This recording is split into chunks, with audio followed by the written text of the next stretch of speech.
नहबुदु व नुसल्ली अला रसूलिहिल करीम अम्मा बाद बिस्मिल्लाहिर्रहमानिर्रहीम अस्सलामुअलैकुम व रहमतुल्लाहि व बरकात। दुरूद शरीफ पढ़ने के 5 बड़े फ़ायदे। दुरूद शरीफ की बरकतें। दुरूद पाक के फ़ज़ाइल व बरक़ात। नबी करीम सल्लल्लाहु अलैहि वसल्लम पर जब कोई उम्मती सदके दिल से मोहब्बत के साथ और खुलूस के साथ दुरूद शरीफ पढ़ता है तो आले वाहिद में यके बाद दीगरे 3 किस्म के दरियाओं में गोता लगाकर नूर आला नूर हो जाता है। नबी करीम सल्लल्लाहु अलैहि वसल्लम का उम्मती बन जाता है। नबी करीम सल्लल्लाहु अलैहि वसल्लम की शफाअत इस पर वाजिब हो जाती है। दीन और दुनिया, कब्र और मैदान महशर में अल्लाह की रहमतों का मुस्तहिक बन जाता है। जितने दी मरते वक्त और ता क़यामत राहत और सुकून का मुस्तहिक बन जाता है। मोहतरम नाज़रीन, दुरूद शरीफ पढ़ने का जो अमल है इस अमल की शान ही निराली है, इसलिए कि कोई अमल भी ऐसा नहीं है जिसके करने में अल्लाह ताला भी बंदों के साथ शरीक हो। मसलन नमाज है, बंदा पढ़ता है, अल्लाह ताला नमाज नहीं पढ़ते।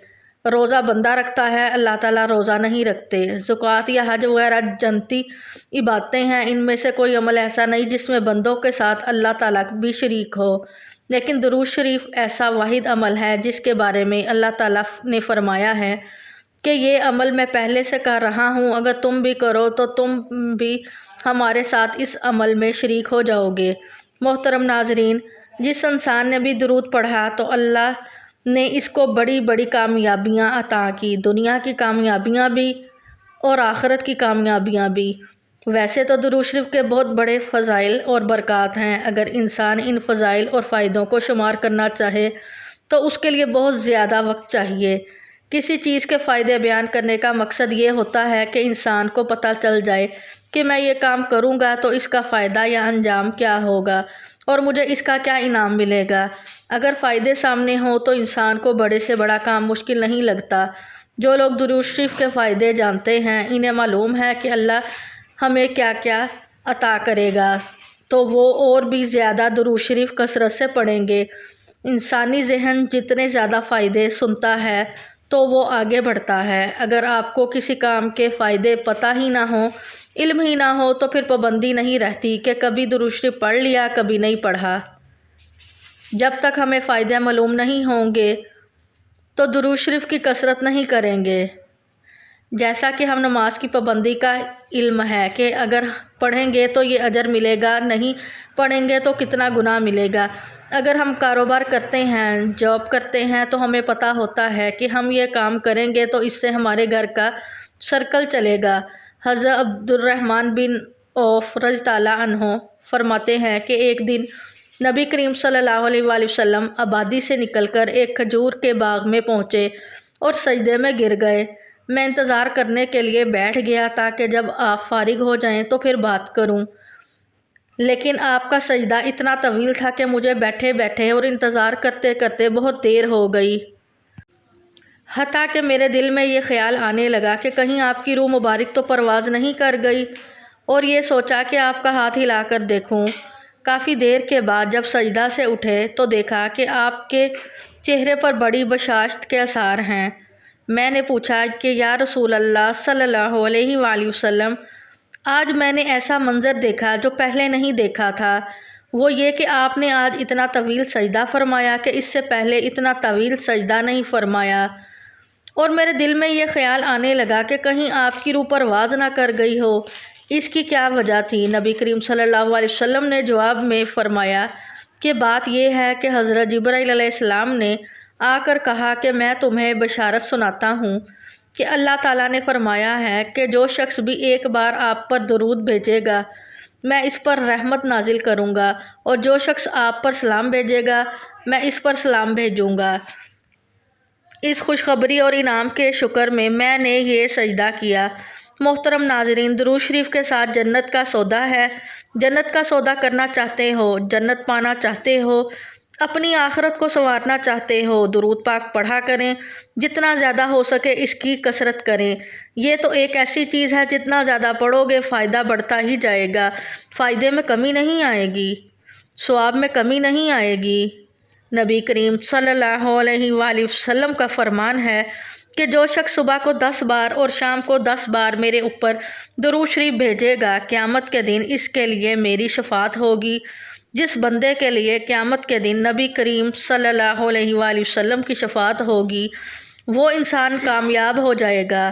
درود شریف پڑھنے والے انسان کے لیے نبی کریم صلی اللہ علیہ وآلہ وسلم کی شفاعت کے ساتھ قیامت کے دن نور ہے، جنت کے راستے ہیں۔ قیامت کے دن جس شخص کو نبی کریم صلی اللہ علیہ وسلم کی شفاعت مل جائے گی وہ جنت میں چلا جائے گا۔ ہر روز جو درود شریف پڑھا جائے وہ کم از کم صبح و شام 10 بار ہے، یہ تو کم سے کم ہے۔ فرمایا کہ جو انسان دن میں میرے اوپر 1000 بار درود شریف بھیجتا ہے تو اس آدمی کو اس وقت تک موت نہیں آئے گی جب تک وہ انسان جنت میں اپنا مقام نہ دیکھ لے۔ درود شریف پڑھنے والے کے لیے یہ کتنی بڑی سعادت ہے۔ درود شریف کا تیسرا فائدہ یہ ہے کہ نبی کریم صلی اللہ علیہ وآلہ وسلم کا فرمان ہے جو انسان میرے اوپر 1 مرتبہ درود پڑھتا ہے تو اللہ تعالیٰ اس پر 10 رحمتیں نازل فرماتا ہے۔ 10 رحمتیں کتنی بڑی سعادت ہے۔ ہمیں اللہ جل شانہ کی ایک ایک رحمت ہمارے لیے کافی ہے، اور اللہ جل شانہ تو ہمارے 10 رحمتیں فرما رہے ہیں۔ جب ہمیں 10 رحمتیں عطا ہو رہی ہیں تو ہمارے سارے بگڑے کام خود بخود سنورتے چلے جائیں گے۔ درود شریف پڑھنے کا چوتھا فائدہ یہ فرمایا کہ جو انسان میرے اوپر 1 بار درود شریف پڑھے گا تو اللہ جل شانہ اس کے 10 گناہ مٹا دیتے ہیں، 10 گناہ معاف کر دیتے ہیں۔ قیامت کے دن انسان کا یہ حال ہوگا کہ انسان چاہے گا کہ میرے گناہ کم ہوں اور مجھے جنت ملے۔ گناہ کم ہو سکتے ہیں، اس کے لیے کیا کرنا ہے؟ درود شریف پڑھو۔ 1 بار پڑھیں گے تو 10 گناہ معاف ہوں گے، دوسری بار پڑھیں گے تو 20 گناہ معاف ہوں گے۔ آپ اس کی مقدار جتنی بڑھاتے جائیں گے اتنے آپ کے گناہ کم ہوتے جائیں گے۔ درود شریف کا 5واں فائدہ یہ فرمایا کہ 1 مرتبہ درود پڑھنے سے اللہ تعالیٰ اس پڑھنے والے کے 10 درجے بلند فرماتا ہے، بڑے بڑے درجے عطا فرمائیں گے۔ جتنا اونچا درجہ ہوگا اتنی بڑی جنت ملے گی، جنت میں اتنا بڑا مقام ملے گا۔ جتنا زیادہ درود شریف پڑھیں گے اتنا بڑا مقام ملتا جائے گا۔ اللہ جل شانہ سے دعا ہے کہ اللہ تبارک تعالیٰ ہمیں درود شریف پڑھنے کی توفیق عطا فرمائے۔ اللہ تعالیٰ ہمیں درود شریف پڑھنے کی ہمت دے۔ اگر اللہ جل شانہ نے ہمیں توفیق دے دی اور ہمت دے دی تو ہمارے لیے آسان ہو جائے گا اور ہمارے بگڑے پار ہو جائیں گے۔ محترم ناظرین، علماء کرام نے فرمایا کہ ساری کائنات میں کوئی ایسی دعا نہیں ہے جس کے 100% قبول ہونے کا یقین ہو۔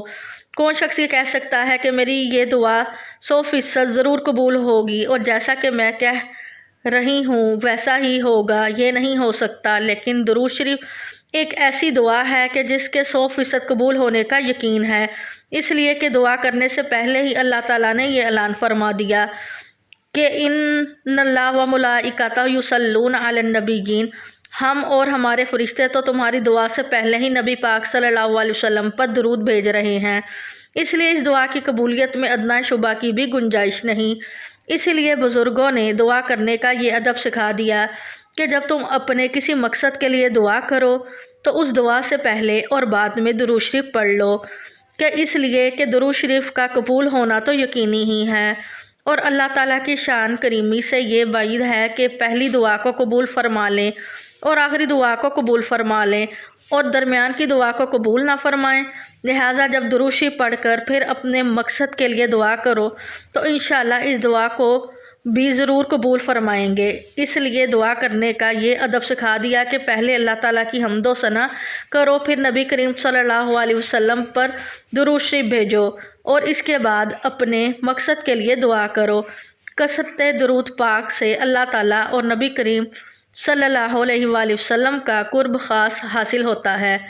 جو شخص درود پاک کو ہی اپنی زندگی کا وظیفہ بنا لے، اس کے دنیا اور آخرت کے تمام کاموں کی کفایت کر دی جاتی ہے۔ درود پاک پڑھنے والے کی محبت لوگوں کے دلوں میں پیدا کر دی جاتی ہے۔ قیامت کے دن درود پاک پڑھنے والے کو اللہ کے غضب سے امان، عرش الہی کا سایہ، حوض کوثر پر حاضری، محبوب خدا صلی اللہ علیہ وسلم کی شفاعت حاصل ہوگی۔